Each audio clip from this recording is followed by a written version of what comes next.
Magandang hapon po at narito na po ang resulta ng ating 5 p.m. Pieces o Lotto results today.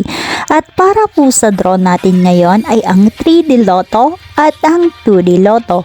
Para po sa mga bagong nanonood, huwag niyo pong kakalimutan mag-subscribe sa aking channel at pahit na din po ako notification bell para updated po kayo lagi sa aking mga bagong upload.